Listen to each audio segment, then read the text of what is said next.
2, 3.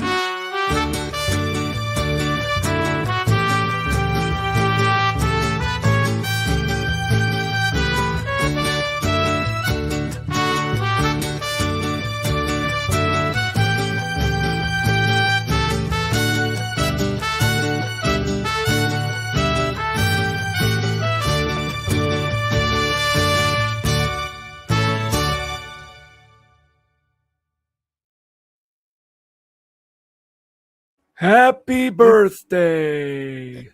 Happy birthday to you. Good Lord. 84 years old, Harrison Ford, our guy, doing it still the man at the, oh yeah, there you go. It ain't the years, honey. Ain't the years, the honey. mileage. It's the mileage.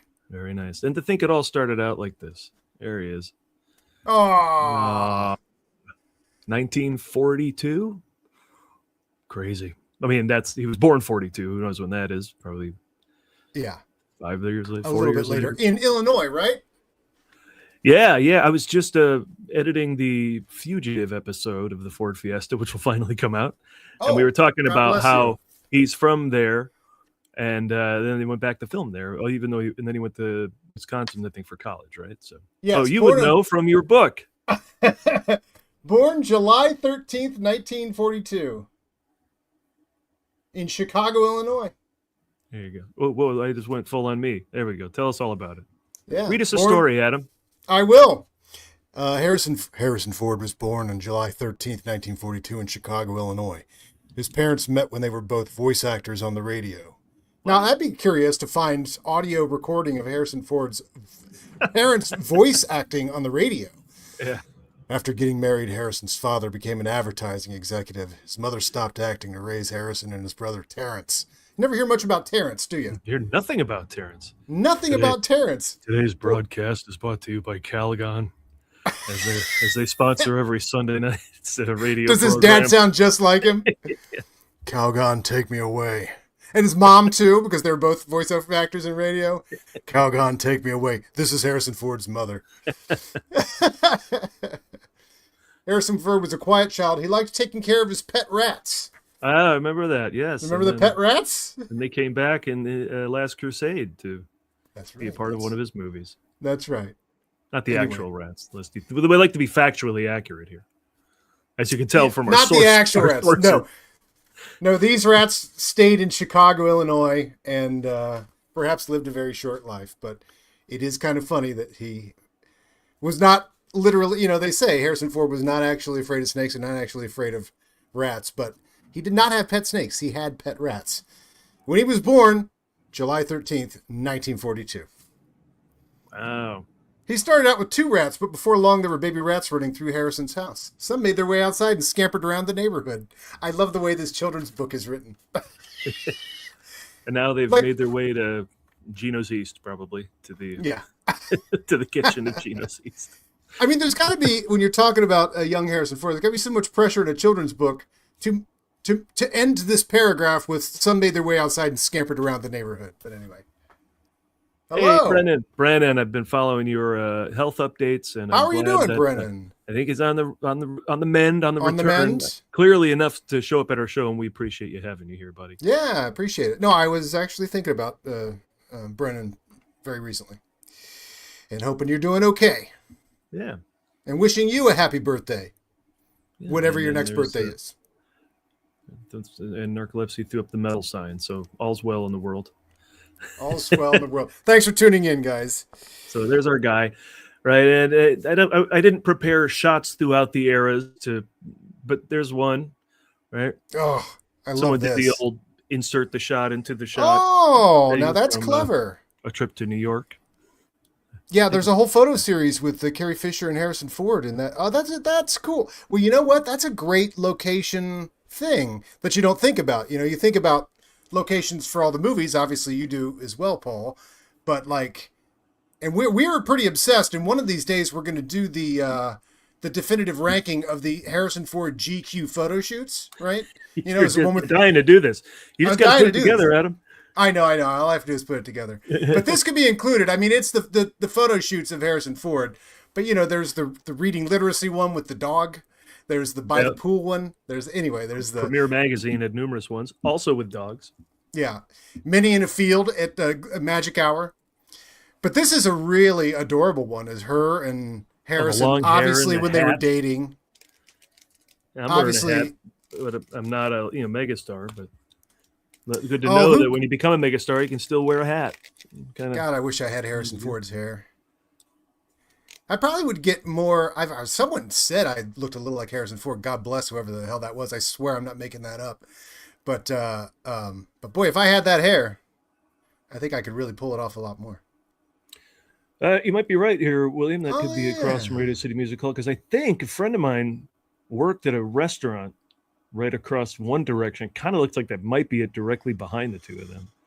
Yeah. It was kind of a nondescript, basement or a first floor storefront type restaurant in a building that kind of looked like that. So you could be right. But good Lord, how many blocks look the same in New York? It's tough to tell. Oh, I know where this is. That's the Apple store behind them, right? On the left there? I haven't been there in many moons. Yeah.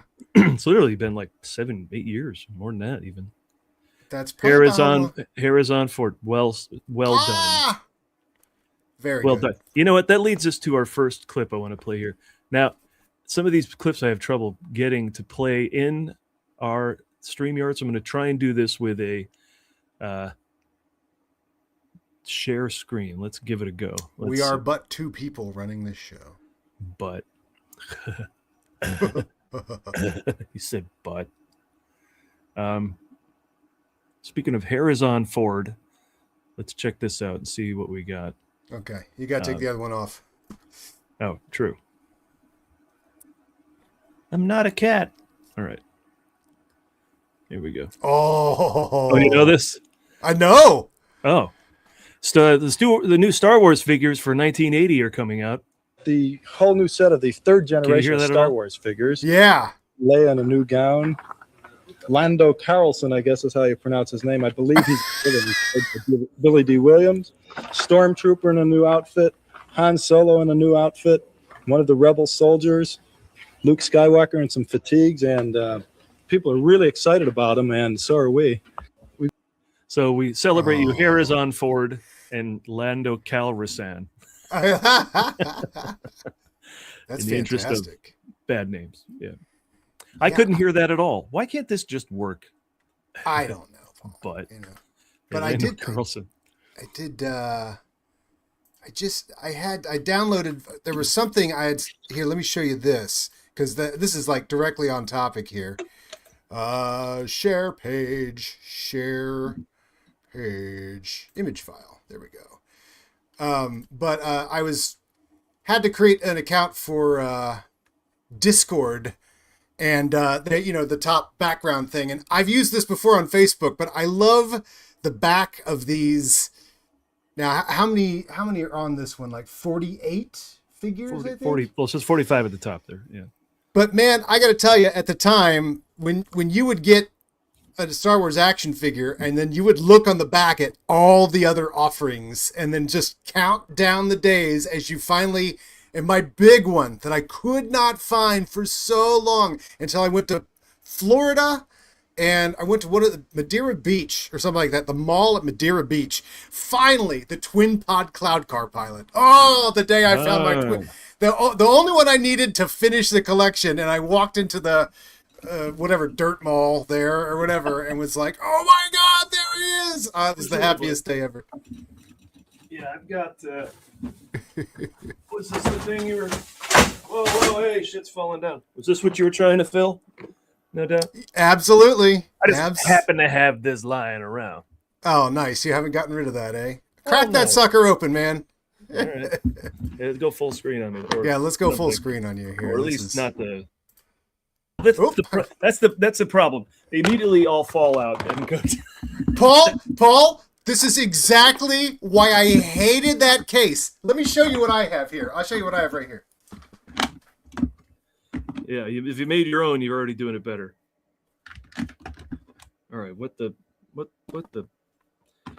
Okay. They're already all in their different. Now we're in show and tell mode. They're already way out of order. Okay. This whole case is out of order. Now, Paul, what I'm going to show you here is actually a collector's item that my cousin gave me when he found it at his grandparents' house, and I need to get this thing put in acrylic or something and protect it. But the Star Wars version of this, so here is the Empire Strikes Back version, a pristine, never used, this is worth a lot on eBay, but I would never sell this thing. But this, right here, and you can see they have the insert here. Okay, so there's what they have this sort of thing. But this one, which really was probably just a Hot Wheels case or something that they modified, held them so perfectly. And you had 2 trays. So look at that. You can open that up. You got your 2 trays. You pull it out, and then you load it up. You're ready to play with your Star Wars figures. And I have the Star Wars version with the Star Wars. This is the Empire Strikes Back version. The reason this is so valuable is because they also released the Darth Vader case, and then nobody wanted this one anymore. So these are actually quite valuable. That's got to be a late model. Oh, Jesus. Yeah. That's got to be a late model because even the Matchbox cars end up using those little plastic carrying cases that kind of turn to shit after a while. So my world was centered around this for Star Wars, and I had the Star Wars one, and it went with me every one of my Star Wars figures. And then came the day and you could fit 2 figures in each of these little slots in here. Finally, my collection outgrew it, and you had to move to another case. And all I wanted was one of these, which you couldn't find. And for Christmas, I got the Darth Vader case, and then I gravitated everything in the Darth Vader case, which was the worst case, and you just showed why. Yeah. Here's all you got to do. This thing that runs across and holds into place, 2 of them. 2 of them.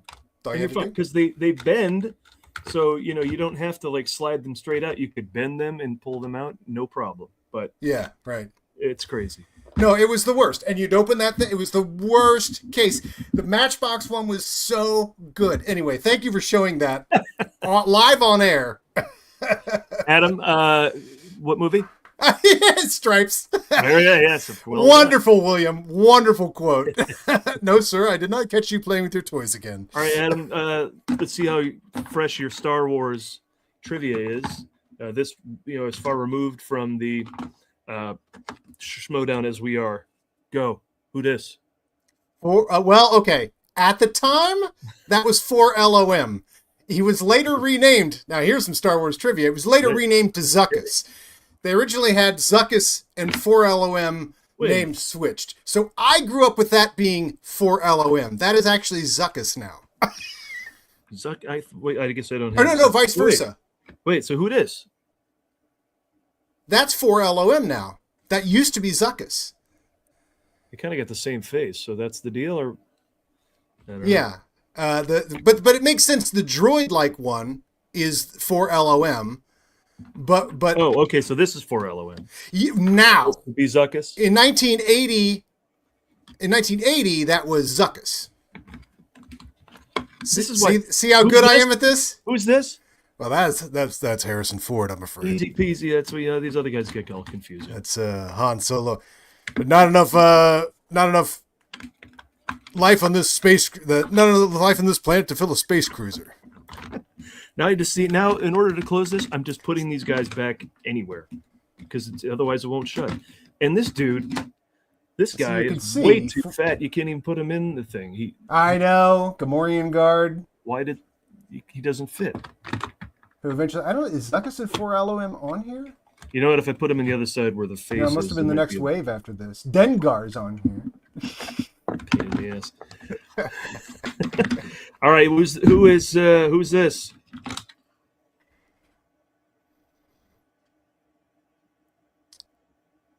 That is 21B, the medical droid, who when you took the respirator out of his mouth, looked like this.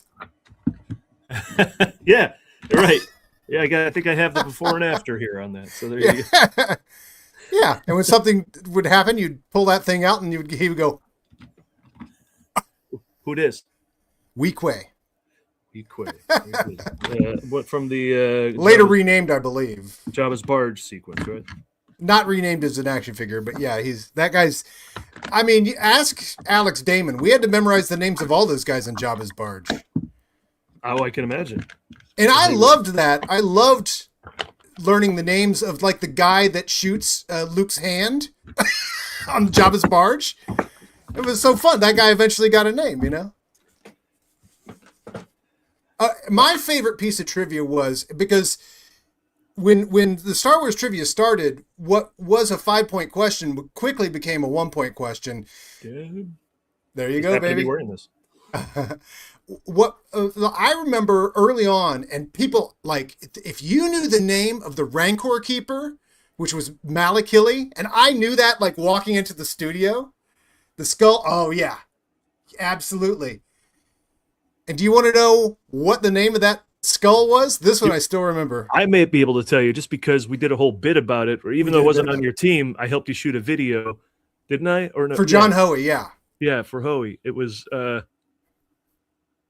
no, but as soon as you say it, it's going to haunt my memory. Bidlow Corvée. Bidlow Corvée. Yeah, that was shouted across the front of the WonderCon. I wonder if I have that on that drive here. Yeah. Yeah, it was the introduction of John Hoey onto the fan favorites. And I was going around it was a really good video because everybody helped me with it. Like all the Star Wars champions. I don't know where I would find that right now, but maybe it would just be under Hoey. It'd be fun to show that because I haven't seen that in forever. But we went to the Star Wars con, whatever that was. It was the one. Was it Celebration or was it WonderCon? No, it was Celebration, wasn't it? Oh yeah, okay. Yeah. It's a game William suggests. Alice holds up toys. Whoever says the first gets the point. Or the 2 points or the 5 points. Or that's 3 pretty points, cool. Whatever. But yeah, I was like asking everybody, and I can't remember. He shouted across I was like, what was the name of the skull in the Rancor pit or whatever? And I think it was like people didn't know it or people didn't know it. I think you were trying to get your Star Wars player to be on your team trying to as find the my manager. So you're asking whoever, they're like, I have no idea. Then you hear Bidlow Corvée from the back, and you turn around and there's Hoey, and you're like, I got my guy. Yeah, you got it. So, all right, come on to the fan favorites. That was very fun. Yes. Bidlow Corvée. All right, let's get down to the big news though, because the guy Harrison Ford turns 84 today. 84. Happy birthday to you. How does he celebrate? Birthday. By getting his second Emmy nomination. Did he really? Yep. Oh my gosh! Breaking news. Probably not just for me. Yeah, for you. This is he got nominated last year for his first ever Emmy, and then I put an old graphic on the JPEG I was using to promote today's show, and it showed gets his first ever Emmy. That was actually last year, so this is his second, and for the same role in the same part. Outstanding supporting actor in a comedy series. But he got it alongside Michael Urie, who's also in Shrinking. So Shrinking got 2 nominations in that category, and Urie is hilarious. They're both great. Yeah. And 9 nominations overall for Shrinking. That includes Jason Segel, Jessica Williams, Outstanding Comedy Series, Casting, Guest Actor twice as well for both Michael J. Fox and Brett Goldstein. Oh, my God. And Sound Mixing. So that is outstanding news.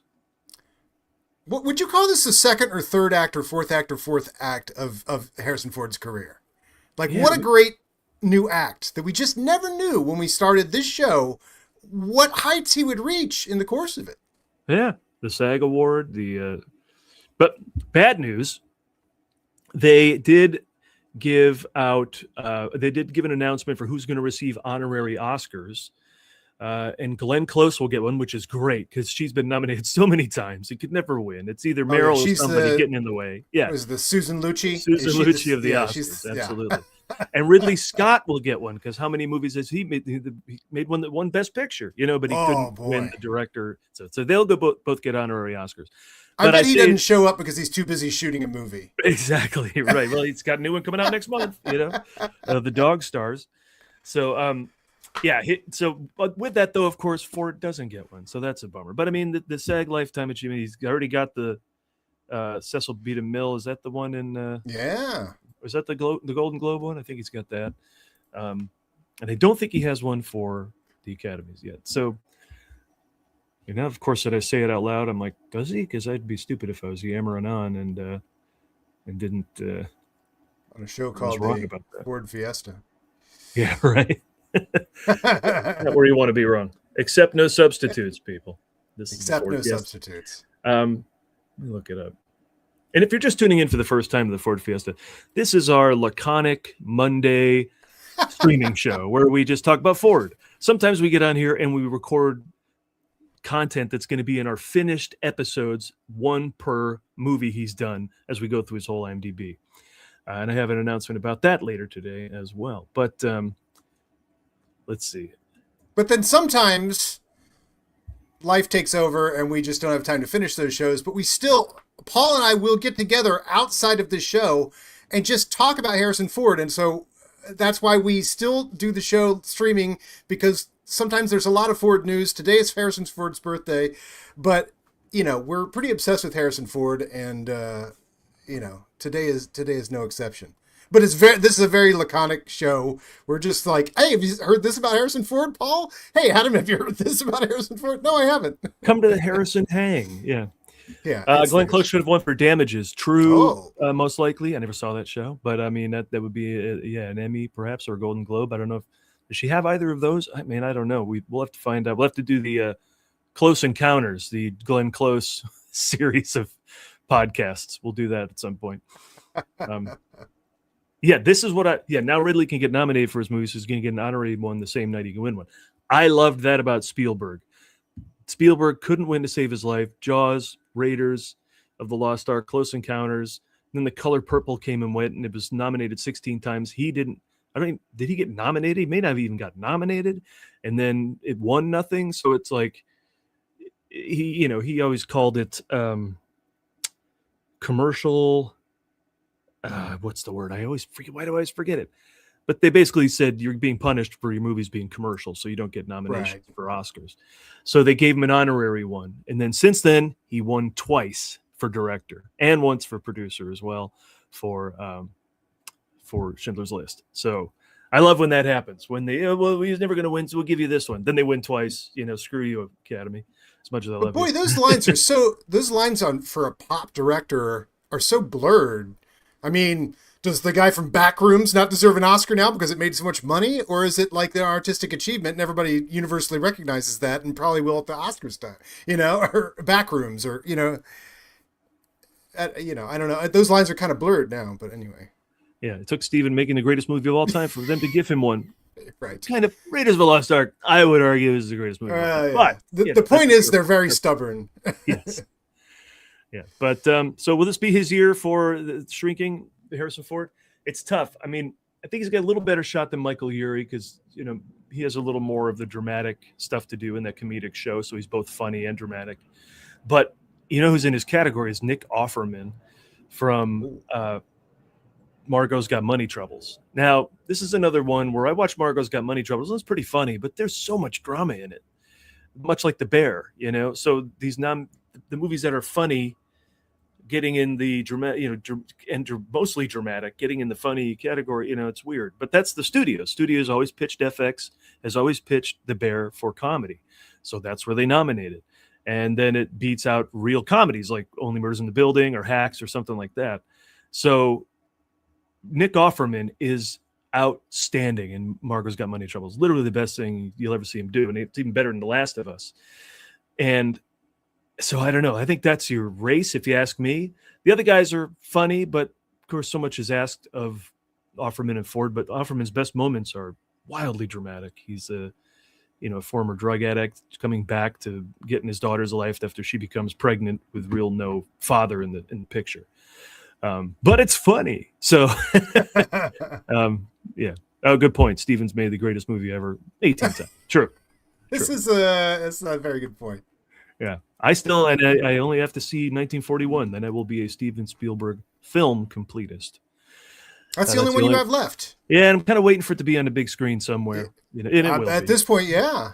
Yeah. So that's it. Yeah, and then we'll see in the morning. And Paul, by the way it works within the capital of repertory cinema that is Los Angeles, it'll show up on somebody's calendar next month. Now that you said that. It will be at the Vista or New Beverly next month. Yeah, and I will go. So what else with Harrison Ford?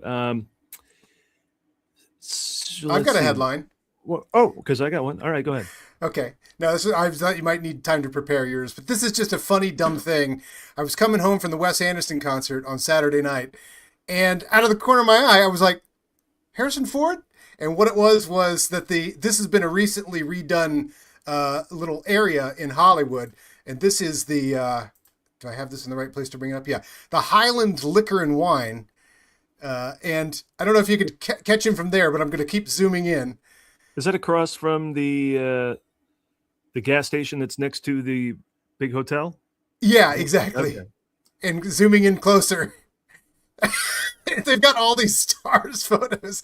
So there he is. If you want your Hostess donuts, these are officially endorsed, as is the beers there by Harrison Ford at the of course, right, at the Hollywood Liquor and Wine. Okay, next on to your story. They've been there many times, and you're following the footsteps of greatness there. Yeah, it's in the same plaza with the 7-Eleven. But do they sell Glenmorangie? That's the question. If they do, we got to move some photos around in there.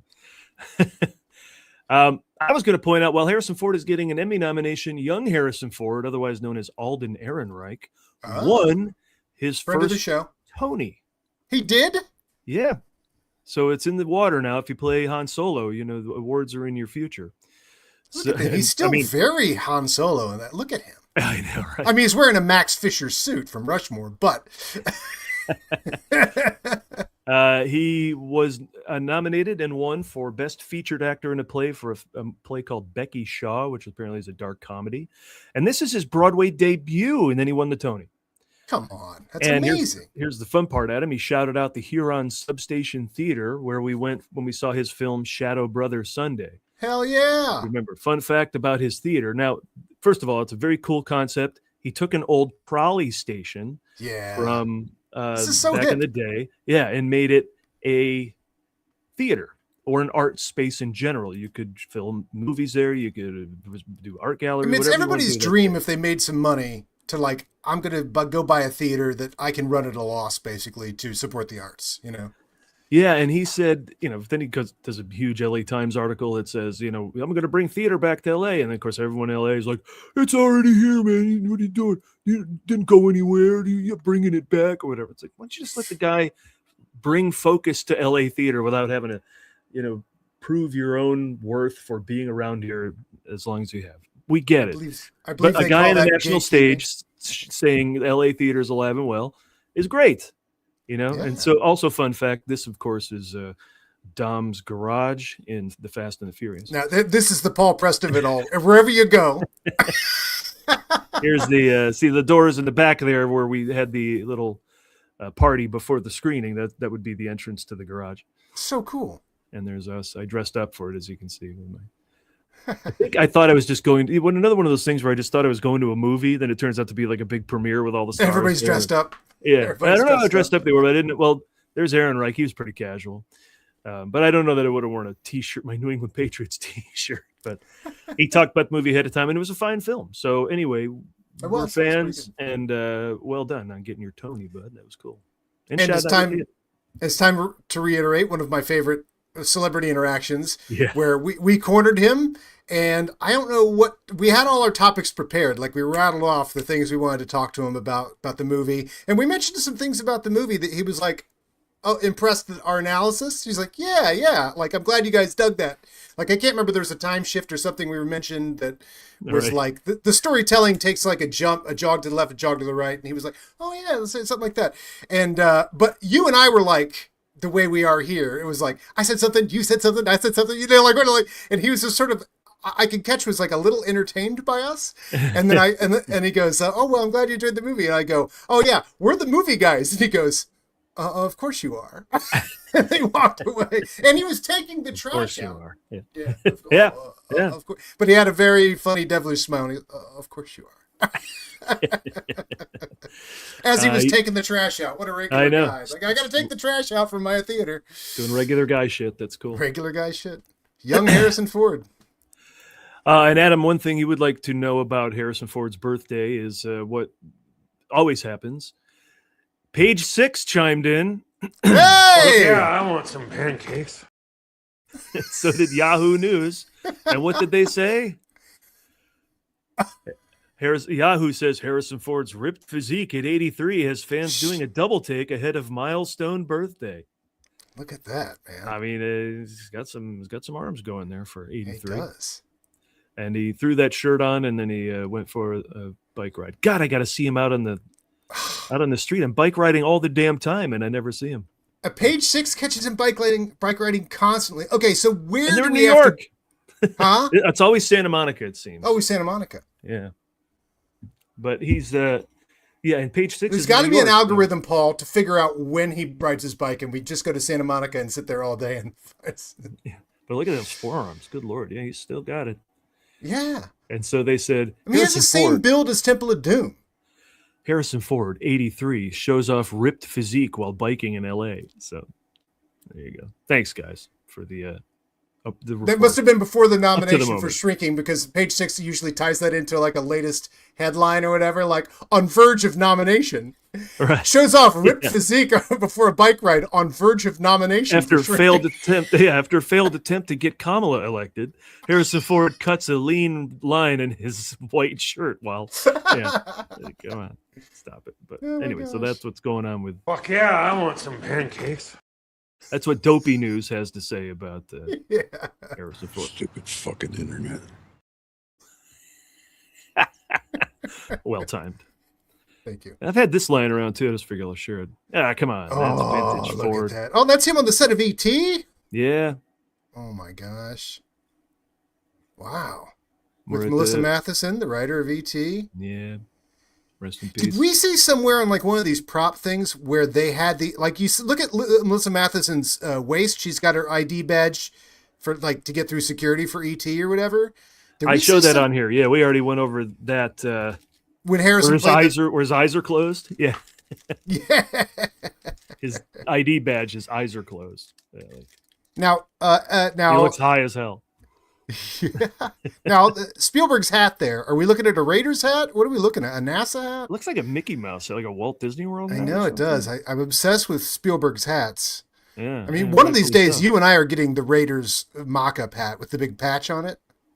I keep forgetting that when I go to the Elliot's house from ET on my tours, Harrison Ford might have wandered down that street at one point. That's a Harrison Ford location now when you go to Elliot's house. I've been to Elliot's house with Paul Preston. And it is, for anybody that's never done the movie tours, the Paul Preston movie. Oh, what are we talking about? Oh, I just happened to have there we go. Movie Guys LA Film Locations Tour. For anybody that hasn't done it, you do not know the experience. You think you're going to be prepared to see E.T.'s house, an incredible icon, which I got to say is like running into a celebrity. Like, I can't, like, you've met a lot of celebrities. Is anything as celebrity-like as seeing that house? That is like running into Henry Thomas. That is like running into Harrison Ford. Yeah, absolutely. Gosh. Yeah, you're not wrong. The places are the celebrities, for sure. But Elliot's house, I mean, Paul, we have spent so much time there. It's like finding yourself in the cave from Raiders of the Lost Ark, the Fertility Idol cave. You're like, oh my God, I've been here so many times, you know? You know who enjoyed visiting that? Our buddy Ken Knapsack came on tour. Oh, that's when I was there. Oh, I love that he brought that prop. Yeah, I brought the props. I'm Mosley. I'm Mosley. No, if it works out that you pick the ET house, well, I'll have Reese's on hand. Or if you go to the Seinfeld house, you will have Junior Mints. They're very refreshing. So, but yeah, that's on the tour. Always fun. Always and very busy right now. And it's about to get busier because ever since I started a horror tour, the fans come out. They come out. Dude, and they are a blast. So, and they're fervent, which is great. Right. And the horror tour is fantastic. The Halloween locations, unbelievable. Halloween, yeah, Nightmare on Elm Street just recently added Insidious and Drag Me to Hell and all sorts of other stuff. So, sweet. Yeah. That's awesome. I do want to tell one story about going to Sunnylands. I don't know if you've ever been to Sunnylands. A lot of people don't even know what it is. It's kind of like the... But I bet Paul Preston does, and I bet he knows what movies was shot there. Actually, I don't. I don't think they work. It's a very private estate. It's kind of like the Camp David of the West. They've had state dinners there. They have big events. Like 7 different presidents have visited there. I think Nixon was staying there when he found out he'd been kicked out of office. But it's the home of the Annenbergs, if you know Wallace Annenberg and the other Annenbergs. Why, I was recently at the Wallace Annenberg Theater to watch an orchestra show. Beverly Hills. Yeah. Yeah. Cool. Oh, great. So that's what I always think of that space. When I think of their name, I think they've donated to a number of other things, though. But that's the one I always think of because entertainment. But this was their estate, and they would welcome people there to discuss world ideas in the interest of advancing the world. You know, if you want to talk about climate change, bring the various parties here and have a debate.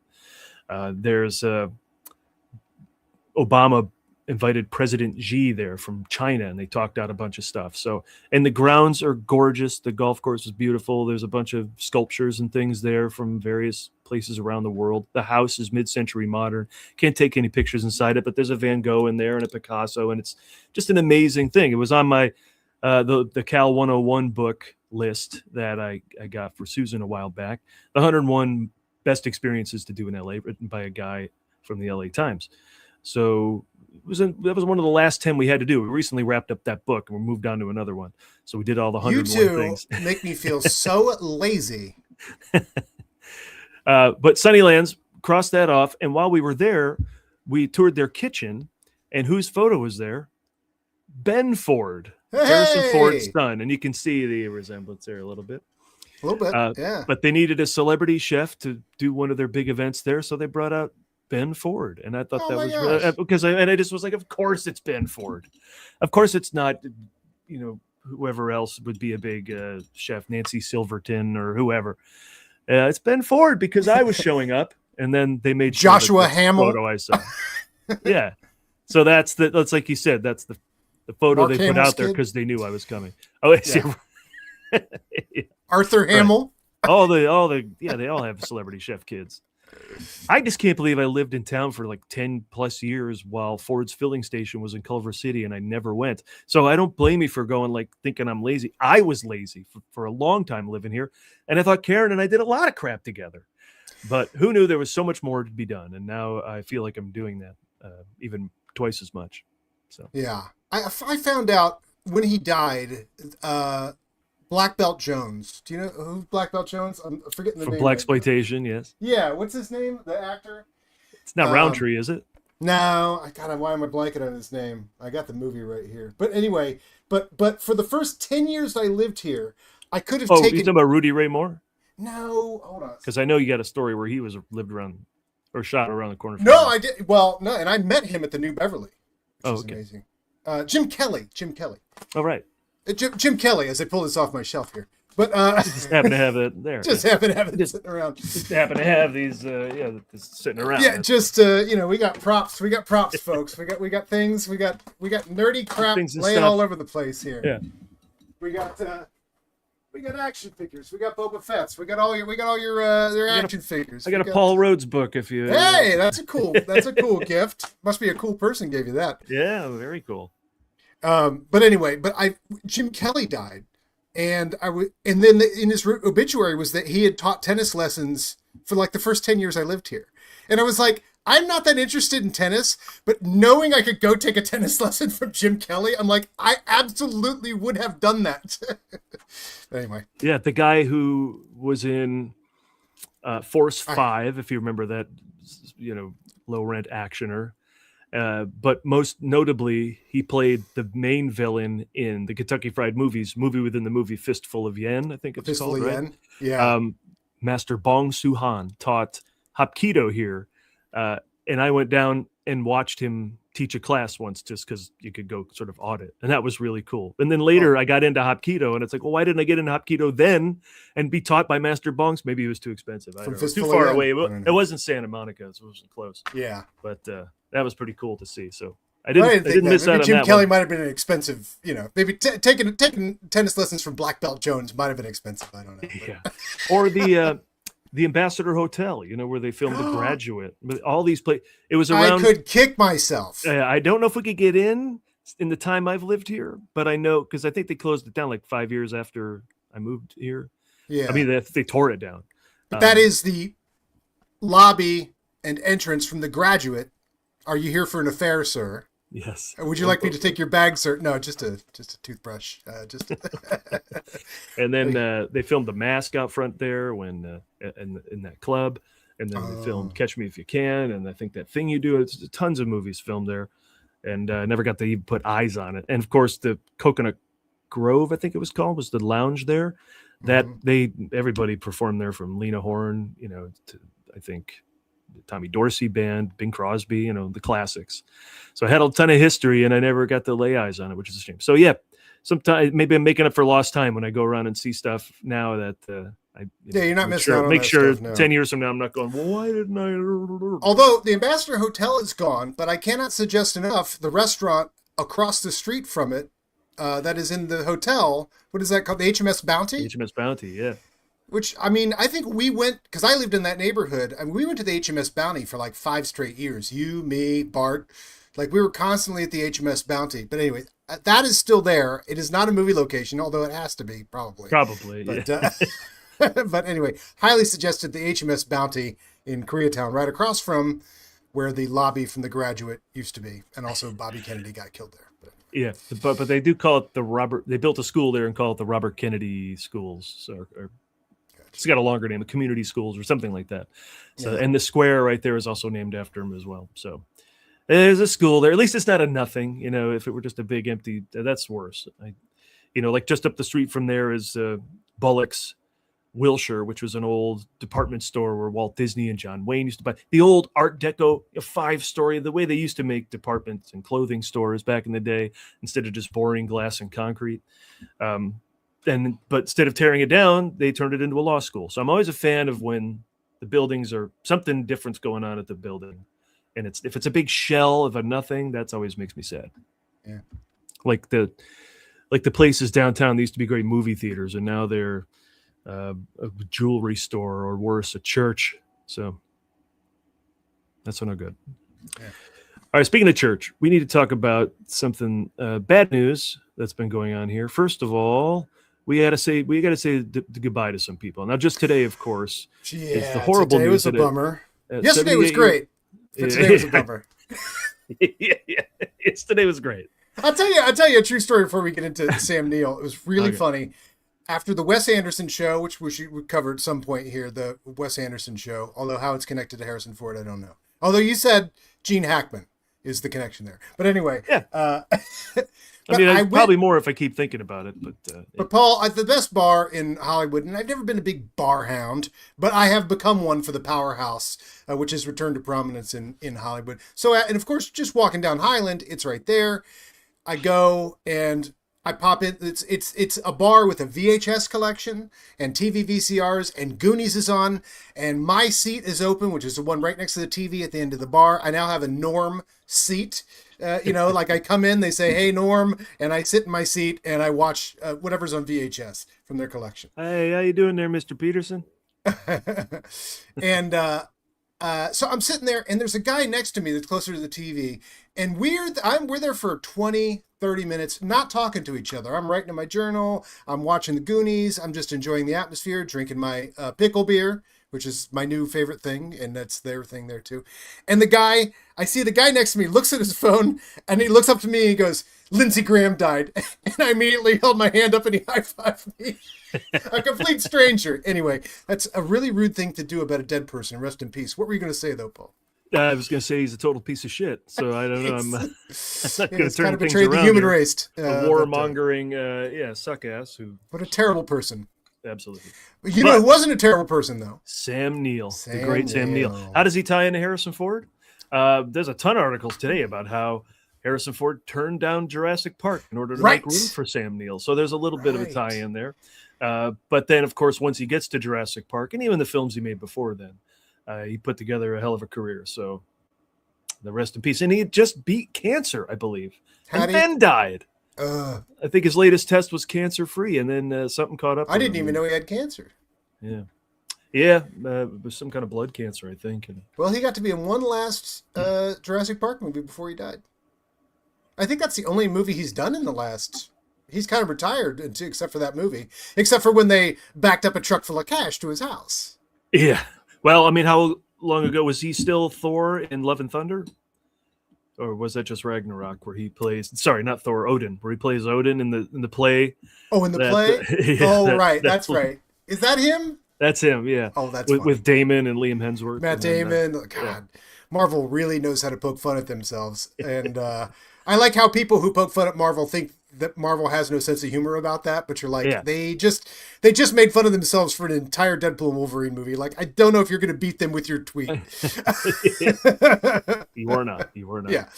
I'm pretty sure Love and Thunder knows that it's a goofball movie. I don't think you broke down the Christopher Nolan like wall of austerity of Love and Thunder. Anyway.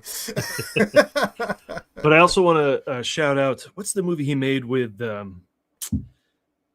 Taika Waititi that was great. Someone on the stream of comments will tell me, because that Sam Neill did with Taika Waititi. Good Lord. 5. What the fuck is going on here? 2, 1. And anyway, he's great in that. He's great in A Cry in the Dark if you go way back before Jurassic Park. Okay, somebody listed that because the first thing I ever knew him from was Dead Calm, which played at the New Beverly last month, and I didn't get to see it. Oh, have you never seen it? No. Oh, it's great. Noise! Noise! It's Philip Noyce. Yeah. Are we both searching do we throw that queued up? We'd have to, yeah. Noise! Yeah. Noise! Noise!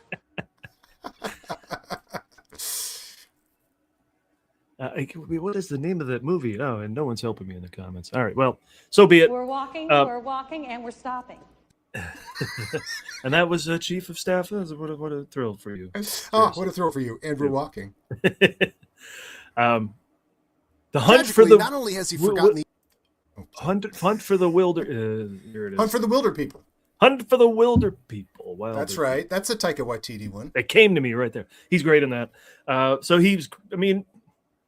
What did he suck in? I can't come up with anything except for maybe that last Jurassic Park. Well, that last Jurassic Hey, it wasn't his fault. It wasn't his fault. Every time he returned as Alan Grant, it was as authentic as it ever was. Yeah. I mean, would we rather there not be that last Jurassic Park? That doesn't make any sense to me. Like, good or bad, like, I'll take that. I'll take all three of them returning, right? Yeah. Like, we'll take that no matter what, right? Well, then you watch a movie like Rebirth and you go, oh, I see that it's... When a dinosaur shows up, it's really, really awesome. But they haven't recaptured the magic of those original characters. Yeah. You know, the couple who, one guy doesn't like kids and she's always pushing kids towards him. And then you got the crazy megalomaniac. It has the negative of not being directed by Steven Spielberg, who, I don't know if you know this, is very, very good at making movies. Yes, apparently. Like, the original Jurassic Park might have sucked if he hadn't directed it. I don't know. Yes, apparently he's made the greatest movie of all time approximately 18 times. There we go. Yes, exactly. But yeah, you got the crazy chaostician, and then you got the enigmatic owner of the park. I mean, these characters, Hammond and Ian, and they just haven't been beaten in the other stories they've decided to tell. But so bringing them back certainly helped, because I don't know, Pratt and Bryce Dallas Howard didn't really do it for me. And someone pointed out, I saw just a brief, thing on Twitter or whatever, like a lot of different Sam Neill things. And someone pointed out, and we really forget how eccentric those three leads are in Jurassic Park. I mean, this is cast members of David Lynch movies and cast members of like whatever, a director. Yeah. Jeff Goldblum, and a director, and whatever Jeff Goldblum had been doing for his career. Like, this is, and this, Philip Noyce actor, Sam Neill, was not a known quantity really, unless you were a big cinephile at the time. Oddball movies from another country entirely. So, I mean, but we never, odd cast. That's all. Yeah. But we never talked about some other people directly connected to Harrison Ford over the past year who have died. We talked about Drew Struzan on here a little while back, and gave that some good time. But we should also mention some other people. Just very recently, we lost Alison Doody? Michael Byrne. No, 82 years old. Michael Byrne. What was Alison Doody in? RRR, right? So she was in RRR, made a big comeback. But Michael Byrne might have been acting too, but at 82 he died. I don't know what it was from. But he was in 2 Harrison Ford movies, right? Yeah. He's in Empire Strikes Back? I can't remember. Last Crusade And Force 10 from Navarone. No, I think it's Empire Strikes Back. Isn't Michael Byrne in Empire Strikes Back? Isn't he an Imperial commander or something? Should have looked this stuff up before we got on the air. Well, look. But the point is, Last Crusade. I mean, come on, he's the guy on that. Well, He's right. the ultimate jerk, and he meets a suitable end for that character. But sadly, a sad end for him as well. 82, a nice run. Younger than Ford. Maybe, I mean, is he biking? Maybe that'll learn you to get out there and keep biking. Another guy we lost. Yeah, Force 10 from Navarone. He's a Nazi commander in that movie too. Oh, okay. Yeah. Okay. Yeah. I'm sure we brought that up on the show. Yeah. Kenneth Colley passed. This was a year ago, just over a year Oh, ago. well, We never really Speaking talked of Imperial about it. commanders. Yeah. So, yeah. And we used to have the thing. Piet, right? Admiral Piet. Yeah, there's nothing more fun. And we realized this when we last saw The Empire Strikes Back at the Academy with a Q&A by Billy D. Williams. There's nothing more fun than watching Vader just dispatch of admirals. It is so much fun. And they all got it coming because they're all, a-holes. And he was a good one. But, yeah. Wow, I didn't know. It's been sitting in there for me to bring up on this show for clearly a year. It happened last Yeah, summer. yeah, a while ago. But now, he played mentioning. Jesus in some movie? It's certainly looking that way. I never really followed Jesus, what the movie? full IMDb of Kenneth Colley. Hold on a second. Kenneth Colley. Yeah, You look that up. We'll get a commercial going here. Okay.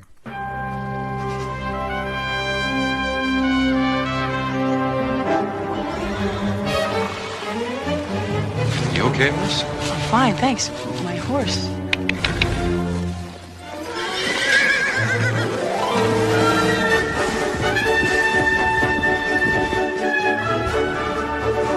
Thanks a lot. Honda, legend. Honda Coolio. Honda Coolio. Okay, Honda Coolio. Okay, this is the greatest, and I've pulled up a clip already here. Hold on a second here. Let me, all right, well done. Because this is so fun. Let me get this off the air, or off the. There we go. All right, let me. So this is Kenneth Colley playing Jesus. This is Kenneth Colley playing Jesus, and you'll love what movie he plays Jesus in. Oh. How blessed are the sorrowful. Get out. To find consolation. How blessed are those of gentle spirit. For anybody who doesn't know, we're going to keep playing this clip. They shall have the earth for their possession. How blessed are those who hunger. I love finding this stuff out. And thirst Right. to see right prevail. They shall be satisfied. How blessed are those whose hearts are pure. They shall see God. Speak up! Quiet, Mum. Well, I can't hear a thing. Let's go to stoning. You can go to stoning anytime. Oh, come on, Brian. Will you be quiet? Don't pick your nose. I wasn't picking my nose, I was scratching. You was picking it while he was talking to that lady. I wasn't. Leave it alone. Give it a rest. Do you mind? I can't hear a word he's saying. Don't you mind me? I was talking to my husband. Well, go and talk to him somewhere else. I can't hear a bloody thing. Don't you swear at my wife. I was only asking her to shut up so he can hear what he's saying, big nose. Don't you call my husband Big Nose. Well, he has got a big nose. Could you be quiet, please? What was that? I don't know. It's too busy talking to Big Nose. I think it was blessed are the cheesemakers. What's so special about the cheesemakers? Well, obviously, it's not meant to be taken literally. It refers to any manufacturers of dairy products. That's my favorite line. You haven't been going on with the word that. Obviously, it's not meant to be taken literally. It refers to any manufacturer of dairy products. Anyway, so that's a Kenneth great Colley. find. Put it back up to rest in peace. Kenneth Colley. Yeah. That's wonderful. I mean, well, what's the sort of pseudo-Nazi he's playing in the next to bottom on the right? It almost looks funny. Was he Dr. Strangelove or something? You know? Yeah, he the wasn't, stage but, adaptation. Yeah, who knows? So anyway, it might have been from a Ripping Yarns episode. Let's see. Ken Russell. He worked with Ken Russell in The Music Lovers. He played Tchaikovsky in The Music Lovers. He was in The Devils. I didn't know he was in so many Ken Russell movies. This photo looks like he was at at a con signing stuff. So, right. But I don't know what the sign a Nazis photo. from. Oh, here we go. The Nazis Starden from The Empire Fuhrer- Strikes Back. War in Remembrance. Oh, pretty high class. All right. Yeah. Well, rest in peace, Kenneth, and rest in peace, Steve Maslow. Oh. Steve Maslow won back-to-back Oscars for sound editing for The Empire Strikes Back and Raiders of the Lost Ark. Oh, my gosh. I don't know why he died, but he also passed away very recently, a couple months ago, as you can see. Wow. All the people that made that movie happen. I love they put the Death Star behind him. There's Imperial officers working beyond his board there. So but that's fun. But he left us, and so did Leslie Dilley. I don't know if we talked about that when that happened. That was last year too. Michael Byrne, Sam Neill, Drew Struzan. It's we're happy Ford's still going.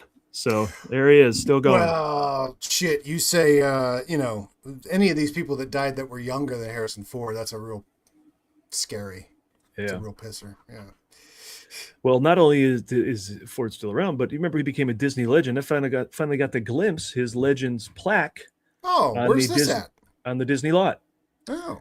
I went there for an event with Leadership Burbank and got to see it there amongst his other fellow Star Wars alum, wow. Mark Hamill, George Lucas. Carrie Fisher was given it posthumously, so she just gets a little icon there, not her hands. But so when I Ford didn't know I knew Disney Legends was a thing that they nominated people. They named it. I just thought it was a list. I didn't know it was like a special thing like that. They put their hands if you know that they put their hands in hot bronze. I mean, it must be very hot also. Yeah, you know that big building on the lot that has the 7 dwarves as columns on it. Yeah. So there's a walkway that leads up to that, and all the columns on that walkway have these legends on it. Everyone from Julie Andrews to Billy Crystal and John Goodman, and all the old animators, and many, many more. So now he is represented there forever. Amazing. Or until Apple buys Disney and moves it to Vancouver or something. We'll see. Sad that those guys are gone, but Harrison Ford, still a legend. That is so cool. And again, bronze, hot bronze, very hard on the hands. I mean, that's really very strong of him to be able to pull that off. All right, why don't you tell us about the Wes Anderson event we went to on Friday? Okay, let's let me do a briefer thing, I think, but I know how you go on about Marvel. This is not, if we're going to do things that aren't entirely Ford connected, it's worth pointing out the first real artwork tied to Avengers Doomsday, written by one of the Marvel artists who I think got canned. So he shared it before he left, when they laid off like 1,000 people over there. So I think this is official, coming and shared at an event in China. I don't believe it. Yeah, right. I don't believe everything that's been shared about that does not exist and is not real. And so I don't, thank you, Paul. I appreciate that, but I don't believe you. It came from his Twitter feed, his Instagram feed. The guy who created it, what's his name? I don't remember. Feige? No. The guy. Oh, the artist. He's been an artist for years at Marvel.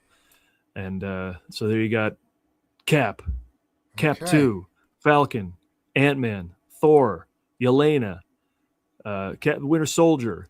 You got Sentry. Gambit. You got Gambit. You've got Shang-Chi. That's what I'm most excited to see. A little more Shang-Chi, baby.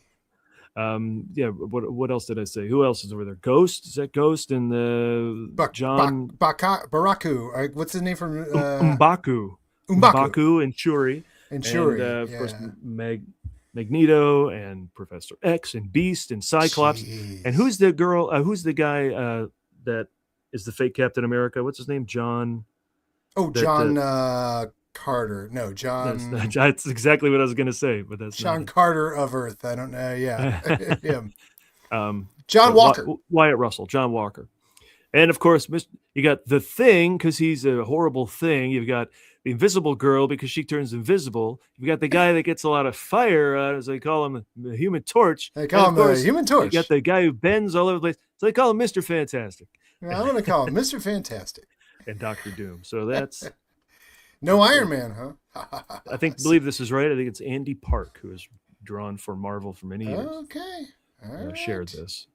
So it's okay to not believe it. It's fine.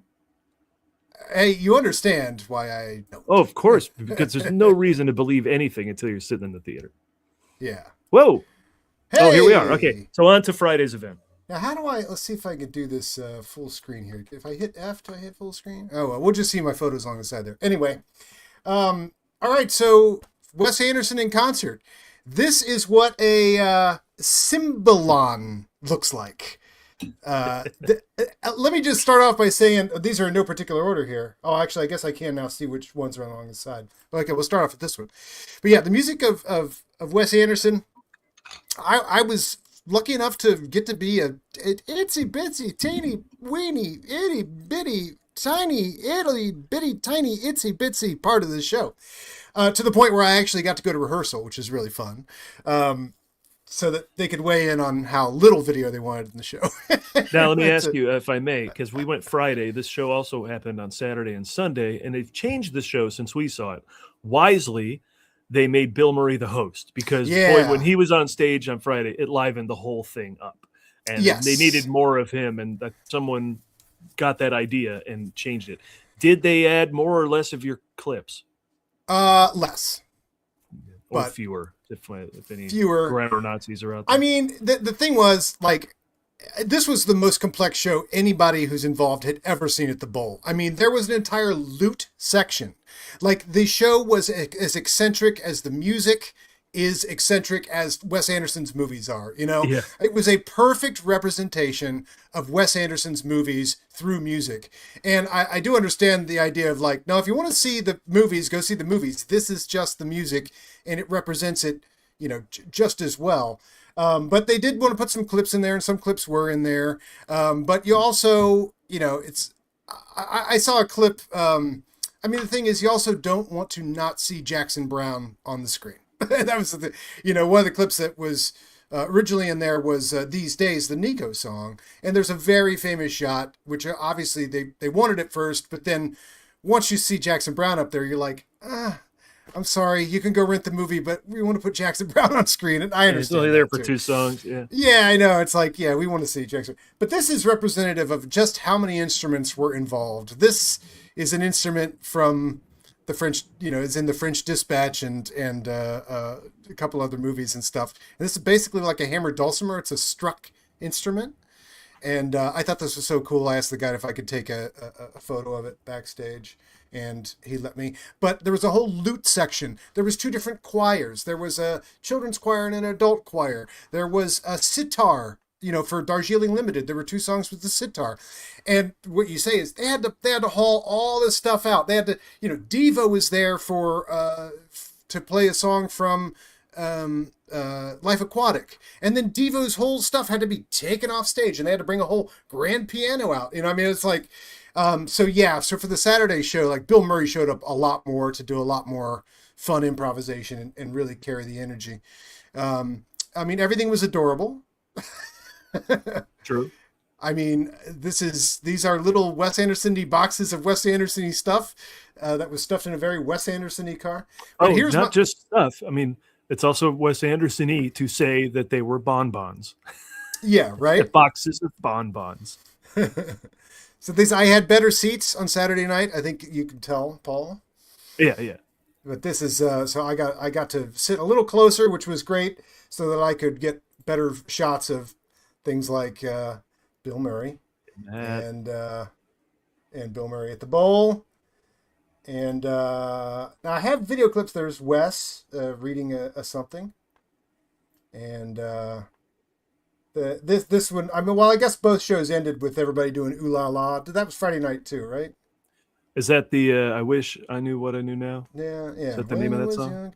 Now hold on a second. I have video here, but again, I have to bring them up one at a time. Oh, that's all right. We can go to a commercial while you're doing that. All right, go to a commercial.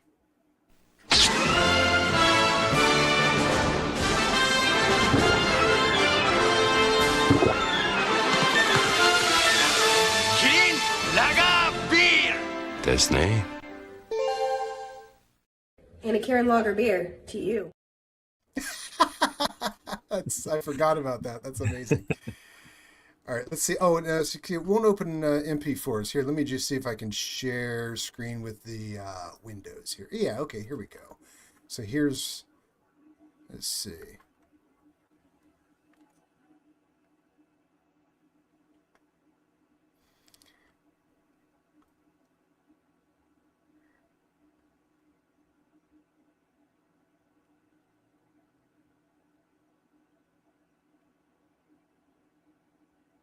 I'm not hearing it. Should I be hearing this? I couldn't hear it. Should I have been hearing that? Oh, Oh, I didn't. okay. I guess you Maybe should it's just have. me. No, I don't know. I don't know. Maybe there's a special button I have to press. Probably. Here, let me just try one more here and see if there's a special button when I share screen. They send a lot of these videos and photos to space and back to our computers. Oh, also share it with system audio. It's really a special button. upset that it's not working. Okay. There's a special button. So here's one of the clips. It's real fun, which you might know from... Wait, nope. Is that it? Do I not have it? Be careful sharing screen audio. If you have a guest, they will hear themselves. Okay. Anyway. And then how do I hit play on that? I do need to hit... David okay. trying to school you. Yeah, thank you. No, okay, I got to open them up. Now, where did we go? Huh? No. Here we are. Well, anyway, there was a lot of great stuff in the show. No, I had way too many windows open. That's why I couldn't tell which one I was sharing. Here, let me do them one at a time. Now that I've figured out the system, let me do them. Okay. I got them one at a time. So, in regards to the amount of instruments, there was a taiko drum. Are we hearing that? I am not. God damn it. I have to hit it every time? All right. Anyway, it was a great show. I have to hit it every time? I do have to hit it every time.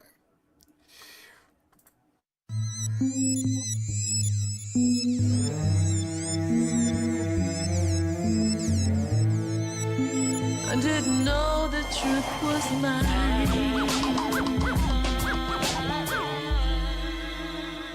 I never meant for you to feel this way. Drive! I never meant for you to feel this way. Feel this way.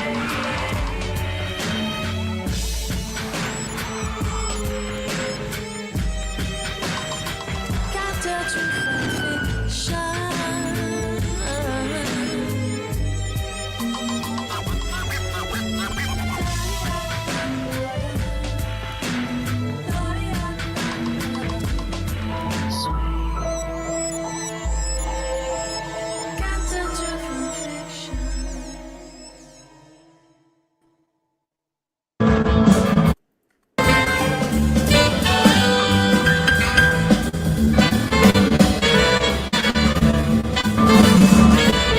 Can you hear that?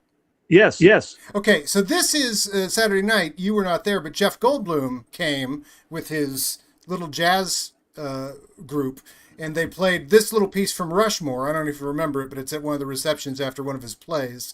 But it was a fun little jazz piece anyway.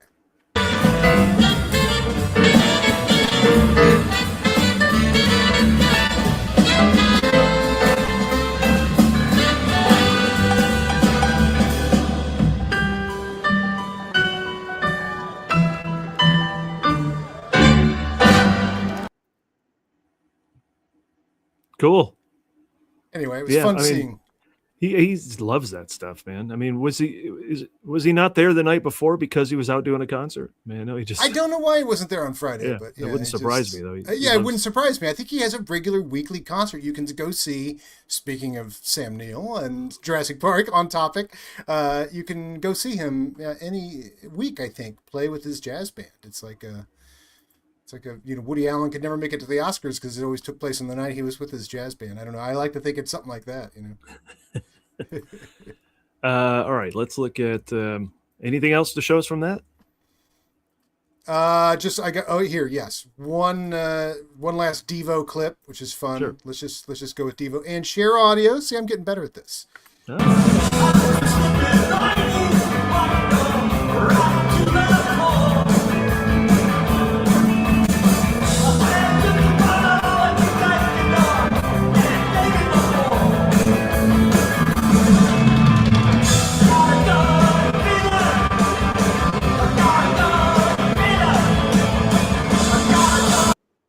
Anyway, that was fun.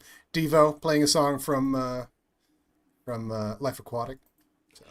The cool part is Mark Mothersbaugh, of course, a accomplished composer as well. So they played some of his pieces as well as him sitting in with his band to do Devo songs. Yeah. So that was pretty cool. Yeah, it's pretty cool. Yeah, Anyway. Beck was kind of a band leader at one point. Karen O showed up and did a couple of songs.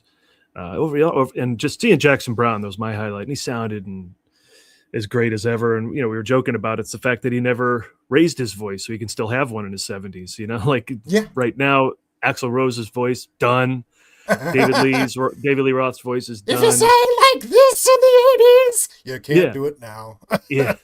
Yeah, or even more so, when there's a screech, it's not a screech anymore. So there's a screech, it's just falsetto like this. And it's really weird. But if you're down here where James Taylor is, right. You just call out you cut to him when he's 75. You just call like he's done. And Jackson Browne, same way. His stuff is all very folk. But it was really cool. I didn't realize that song when Margot gets off the bus in the Tenenbaums, that Nico song, These Days. It's just a really great moment from that movie. But that's a song that he wrote that she covered. I never realized when he was 16. 16? Yeah. Crazy. Yeah, right. Yeah, so quite a legend there. That was, again, my highlight, I think, just seeing him. I'll take a mini concert. 2 songs, it's fine. I'll take it. Yeah. Right. There are a lot of mini concerts going on in that whole concert. But boy, it was something special. It was really something special. All right, other nonsense to burn through. I thought this was funny. That's pretty good. Yeah, it never gets old that they're not good. No. Wait a minute. What happened to us? Hang on. Yeah, we're switched. There we go. The stormtroopers not being able to shoot straight is just a classic piece of pop culture. Yeah. The more this gets closer, the more I think it will happen. The original Star Wars, it's apparently even slated for maybe next spring. Again, I know you're not going to believe it like Doomsday stuff until you're sitting in front of it, but apparently the original cut that premiered in England overseas is now due to return to a national release. So, can you catch the key word in this announcement? The original cut, not the original footage. No, it's all the color corrected footage from the special edition, but returned to the original cut. There's no special edition additions except for the color correction, but the cut will be the same, which I'm okay with because I don't think the special editions get enough credit for their advancements in color correction. Oh, and just the advancements in removing the boxes from around the spaceships and all that shit. The thing that gets the thing that got the biggest applause when the trailer for the special editions came out was that shot of the X-wings, and now they just look badass heading into the trenches. Yeah. So yeah, if you can keep the improvements going in that respect, great. Yeah. So. But I didn't believe that Phantom Menace was real until I was literally sitting in the seats watching it. I was like, no. Been too many rumors over my life about this going to happen. I'm too old and too big a Star Wars fan for too much of my life to believe any of this shit. But yeah, there was a lot of talk, and then it happened. Pardon me? Someone What'd summed up next year. You'll get the newly restored 77 Star Wars Celebration in Los Angeles. 25th anniversary of Attack of the Clones, 50th anniversary of Star Wars, and then Star Wars Starfighter with Ryan Gosling in May. So if that's all true, and there might be celebrations for these anniversaries. I mean, they put out Sith, I think, right, this last year for the 20th. Yeah. Right? So there very well could be a Clones anniversary and a 50th Star Wars. I mean, a lot could go on. We could be Star Wars heavy next year. Not to mention if there will be a new series or not, I don't know. But I'll take that. Ryan Gosling, Sean Levy, standalone Star Wars Starfighter movie. Hell yes. Yeah. That's amazing. I can't wait to not be able to get tickets to Celebration Right? Yeah. I'm very excited. Let me guess. They've already gone on sale, and I'm already SOL. Yeah. I think you're probably right. I think you're right. Yeah, I think so. And then this. What the fuck is going on here? Exactly. The bad sales.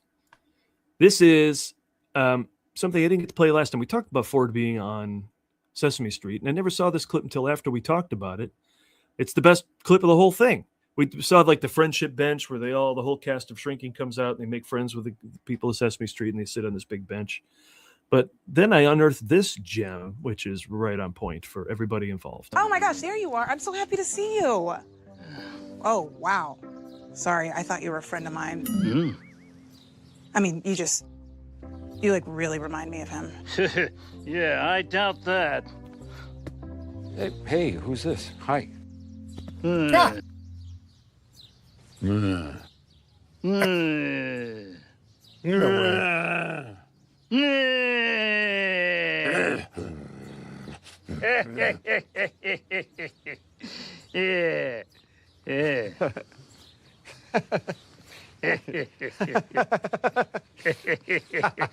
I think this is the nicest conversation I've ever had. Yeah, you're all right. Well, that's a really beautiful moment, very speshy-weshy and whatnot.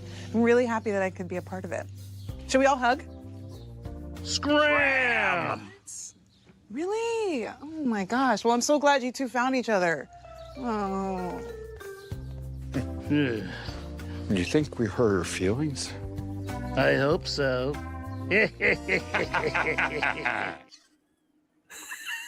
Well, that's one of the greatest things I've ever seen.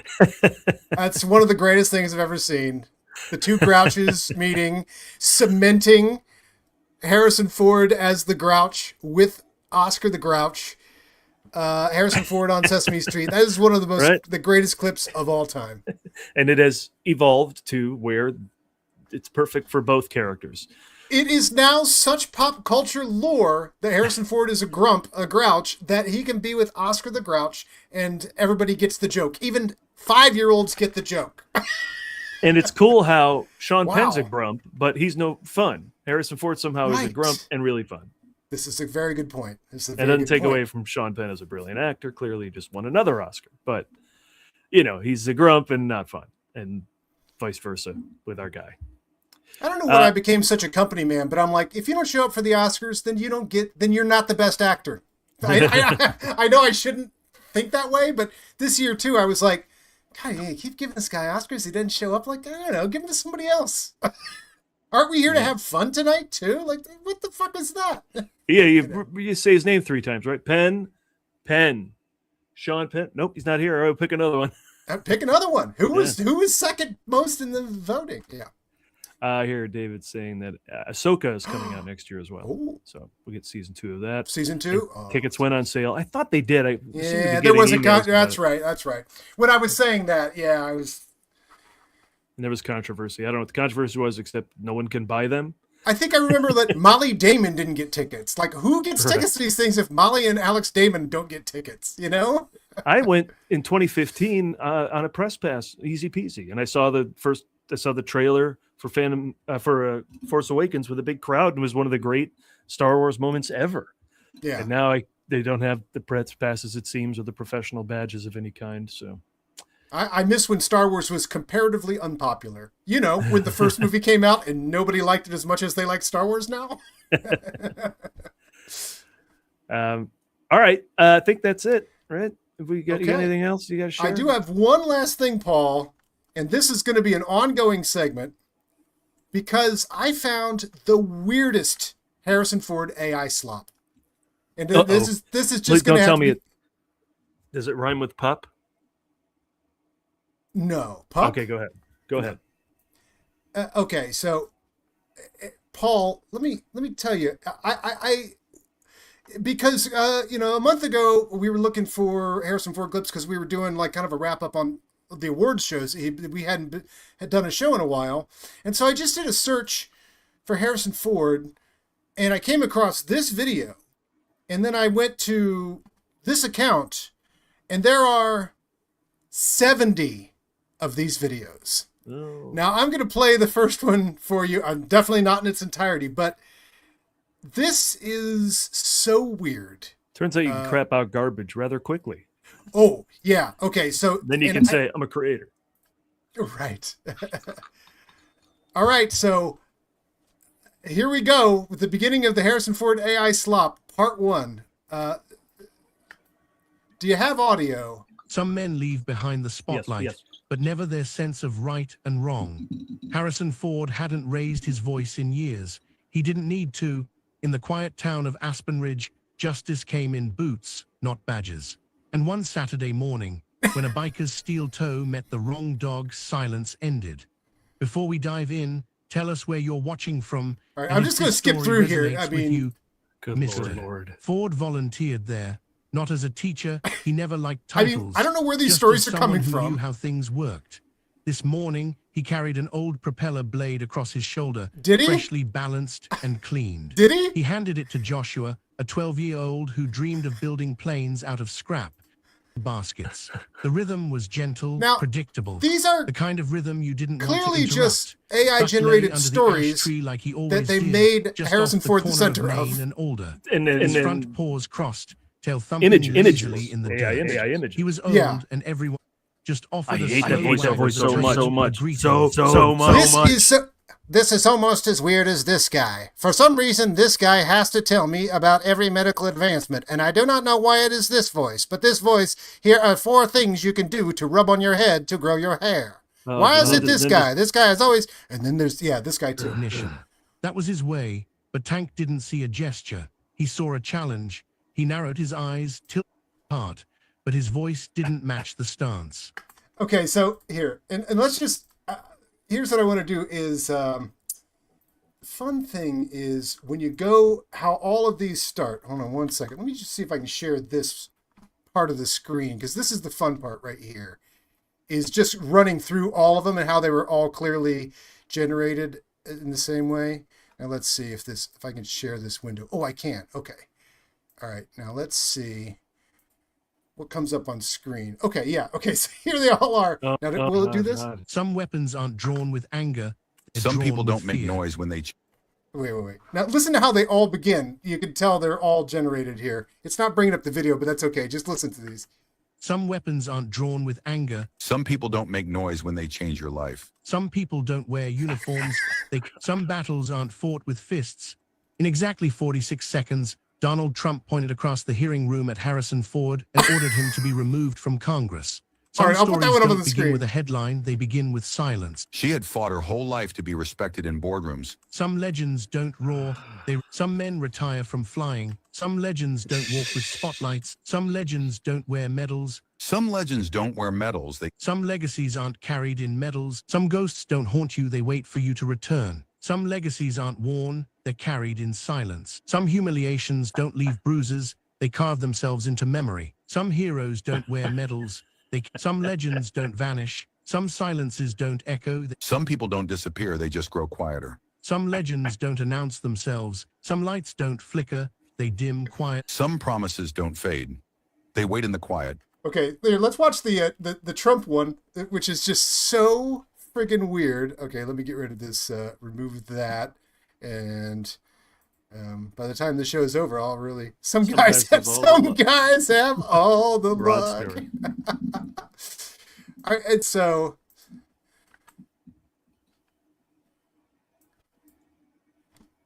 Like, what? I can't hear that. I don't know if I'm supposed to. Oh, you can't? Hold on. You have to hear this one. Here, let's share again here. Remove and share. Hold a second. Stop screen. What an absolute total waste of time. What a waste of time and life. And what is happening? Why is it Harrison? Probably not a lot of pocket of his leather jacket, pulled out a dull piece of metal the size of a dog tag, and placed it quietly on the polished wood before How does him. this start? The cameras didn't Where know do you what get it the was, idea for the but Trump story? did. What His is eyes happening? Caught it and narrowed. A hush crept over the room, not quiet, but the kind of hush that builds when And everyone why forgets is how to he breathe. pointing at Harrison Room Ford? 309 of the Cannon House office Only building one of was those two live, people raw, does and the locked into pointing, I'll tell strange you what. gravity. The topic today wasn't new. A budget proposal And to it's cut 30 funding minutes for of federal AI emergency written, rescue, huh? aircraft registration, Nothing more. Trump stared at it. Just handed it to the clerk. No explanation. I'm a field nurse, Northern California Fire Response Unit. Discharged 2016 due to Trump. Not yet. I was told it was standard. That awards ceremony refolded again and again. No security stopped her, except being forgotten. So now he's here, turning a policy hearing into a movie script. I don't even know what. Weird, right? Want to see weird? Huh? Here's weird. Sometimes the world moves on. I miss you so much. Some truths change everything.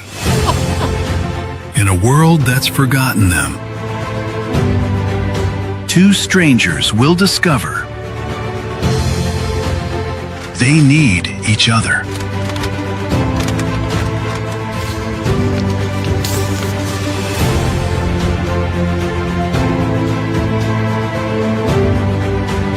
Connected by the past.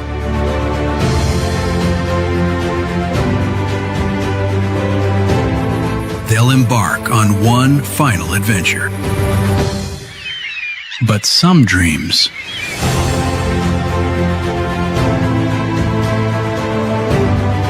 are too big.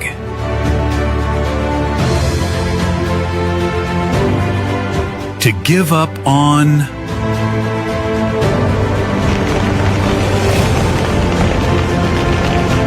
It's never too late. Can't anymore. I can't. Well, to give up on. See what they did there? Right. To give up on. I love all the way these things are spoken in the AI stuff. Oh, God, and so he's not in the house in this version of Up? He's outside, watches the house float? Okay. I guess so. Yeah, it flies away and he's happy about it. That Pixar movie that famously starred a red-haired girl and an old man? Did they get the worst? Did they get that confused with Brave? Like that looks like the girl from Brave. Yeah, it just looked like Princess Merida. That was absolute dog shit. There you go. More like Up Chuck. Wait, Paul. Yeah. Fuck yeah, I want some pancakes. I'd rather watch this Rush Hour mashup. You must take me to see Consul Han right away. Man, just sit there and shut up. This ain't no democracy. Yes, it is. No, it ain't. This is the United States of James Carter now. Your ass belong to me. Why would they not want my help? Because they don't give a damn about you. They don't like you. I don't like you. I don't care. I'm here for the girl. The girl don't like you. Nobody likes you. You ain't gonna be on the Beach Boy. Oh, hell no. You didn't just touch my goddamn radio. The Beach Boys are great American music. The Beach Boys gonna get you a great ass whooping. Never touch a black man's radio, boy. You can do that. What an incredible waste of time. I'll accept it, though. Yeah, absolutely. Some men aren't pilots. They fly with knee numbs. Some men aren't. It was funny how this started like that. Sometimes the world moves on. It's funny. As soon as you did it, this one did the same shit. AI generated shit is so funny. It's also like it's copying some format, something. That's enough show. Happy birthday. That was for AI slop. Let me remind you some things going on. If you watch the Countdown Movie Show, we're counting down to the yeah. Spider-Man movie. CountdownMovieShow.com will take you to our YouTube page or look us up everywhere there are audio podcasts. We just released the Amazing Spider-Man 2 episode, then we'll burn through the Tom Holland ones before Brand New Day comes out. If you like my interviews, I put one out recently with Kari Payton of The Walking Dead when he was at the Burbank International Film Festival. And there's another one recently with Rachel Dratch as well. So from SNL and her film that isn't out yet. So that interview will get a second. No, but it was just at the Dances with Films, which I went to a couple films. Friends of the show were in the Dances with Films. Oh, cool. I mean, it's got to be great to walk there. Oh, it's so great. Absolutely. In other appearances, I was on Your Weekly Dose, did some summer movie reviews, as well as Notes from the Aisle Seat, where I talked about Michael, Devil Wears Prada 2, and The Sheep Detectives. You can find all that at themovieguys.net. See? When Paul's not doing this show, he's doing stuff. Me, not so much. Well, I think you were working on the big Wes Anderson show. So That's true. That's true. I was 50 feet away from Bill Murray for an entire Friday, so that was cool. That's pretty cool. All right, that is all. Anything else, Adam? That's it. Until next time. Wait, men don't have medals; they just walk with limps. Some men don't do podcasts; they just say "Happy Birthday, Harrison Ford." But when they do, you get this. So this will be out tomorrow as a birthday gift to Harrison Ford. Oh my God! Fugitive God bless episode you, will be out. Yeah, I edited. So once you get editing these things, it doesn't take that long. I know that's the pisser of it. That's the getting pisser to of it is tough. But the Fugitive episode finally coming out with our special guest, Brian James Crew. Yeah. And he will talk with us about this movie, and we have a pretty funny recap of it. And I think it was funny. I always think that this is my favorite non-franchise Harrison Ford movie. So that would be outside of Jack Ryan and Han Solo and Indiana Jones. And in listening to the episode again, you remind me there was a U.S. Marshal. So I'm like, damn it. It's a franchise. It's a franchise. Is it Blade Runner then? Perhaps it is. Yeah. And you are in there's U.S. two of those. Marshals. Wait a minute. And you're in U.S. Marshals. That's true. My shoulder is in U.S. Marshal. You have to pause it, and I will one of these days and pull that clip. But that is all. All right. Till next time. Happy birthday. Happy 84th. Happy birthday, Harrison Ford. See you at the next one. That's 1, 2, 3.